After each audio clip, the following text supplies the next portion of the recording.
Seseorang mau berubah ketika dia sadar dia perlu berubah. Dan untuk menyadarkan itu perlu firman. Dan perubahan yang sejati itu harus berasal dari dalam. Kalau dari luar dipaksa, nah saudara, itu tidak bertahan lama. Biarlah firman Tuhan menyadarkan kita. Membuat kita mau sungguh-sungguh bertobat. Sehingga dimanapun kita, adapun kesempatan untuk melakukan dosa, untuk kembali kepada kehidupan yang lama, dikuasai oleh daging, indera, dikuasai oleh setan, dikuasai oleh dunia, atau katakanlah dipengaruhi, kita mengatakan tidak kepada itu semua. Karena kita sudah sadar dan kita mau berubah dari dalam. Nah, firman Tuhan malam ini mau mengajarkan kita untuk melihat benarkah kita sudah hidup dengan Zoe. Dari sisi sifatnya Tuhan, karakternya Tuhan. Nah, hari ini kita mau melihat bukti perubahan dari segi karakter. Benarkah Zoe ada di dalam kita?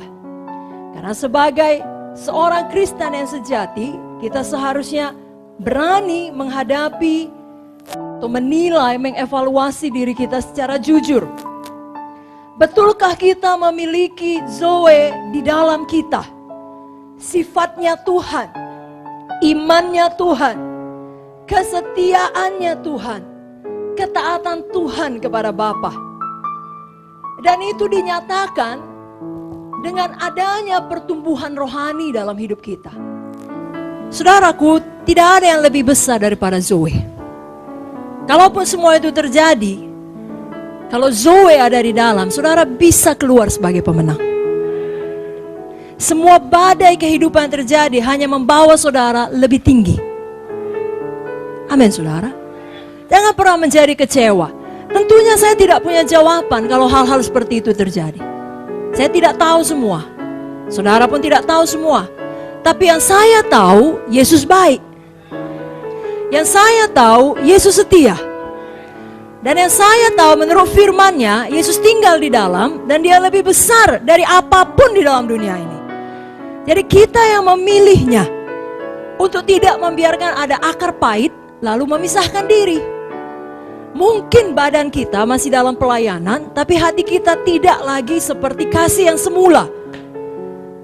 Sehingga sebenarnya secara rohani kita masih memisahkan diri. Jangan lagi demikian.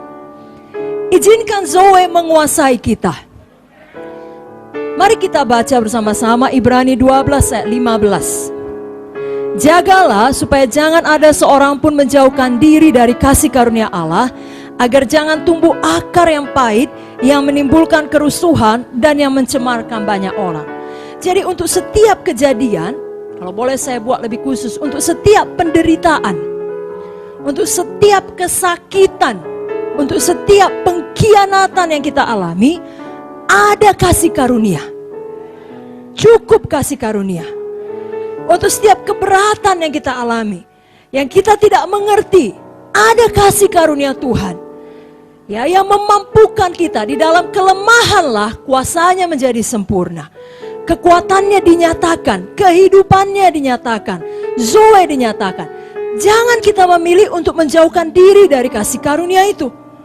Karena kalau kita tidak menerimanya, Tuhan tidak bisa memaksakannya. Tapi akibatnya tidak baik bagi kita. Ada akar yang pahit. Dan itu meracuni seluruh kehidupan kita. Bapak ibu saudara, pilihlah untuk mengingat kebaikan Tuhan. Ada satu pemberian Tuhan, hadiah Tuhan kepada kita umat manusia yang sangat indah. Namanya memori, ingatan. Yang bahkan tidak dapat dibunuh oleh kematian seseorang. Nah, Tuhan kasih itu kemampuan untuk mengingat ingatan kepada saudara. Dimaksudkan supaya saudara mengingat kebaikannya. Mazmur 103 berkata, jangan lupakan segala kebaikan Tuhan. Jadi jangan ingat sakit hati, kejahatan orang, jangan. Tetapi yang diingat kebaikan Tuhan. Jadi saudaraku, arahkan memori saudara kepada firman dan kepada kebaikan Tuhan yang tidak ada habis-habisnya. Izinkan Zoe menguasai saudara, sehingga saudara dapat bergaul baik dengan orang lain. Amin saudaraku. Saudara tidak perlu menjadi terluka dan tidak dapat dipulihkan. Itulah Zoe, hatinya Yesus. Dia rindu orang dipulihkan, bukan orang dihukum. Kalau bisa ada jalan balik, dia buka selebar-lebarnya. Saudaraku, mari menjadi hamba Tuhan yang demikian, yang seperti Yesus. Berikan dulu tepuk tangan bagi Tuhan Yesus. Amin saudara. Mari kita patuh kepada Tuhan. Karena Zoe, sifatnya Tuhan, karakternya Tuhan adalah kepatuhan Tuhan kepada Bapa. Bagaimana kepatuhan Tuhan kepada Bapa? Mutlak, tanpa syarat, sampai kepada titik darah penghabisan. Rela berkorban, bahkan nyawa sendiri. Mari kita belajar, kita menuju kepada hal itu. Setan akan berusaha membalikkan cara berpikir kita. Kau patuh kalau memang sejalan dengan visimu. Kau patuh sepanjang itu tidak mengganggu kenyamananmu. Jangan dengar tipu daya setan.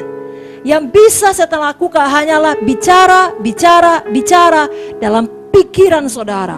Tolak dia, usir dia, lawan dia, maka dia akan lari daripadamu. Kalau mau tepuk tangan yang meriah untuk Tuhan Yesus.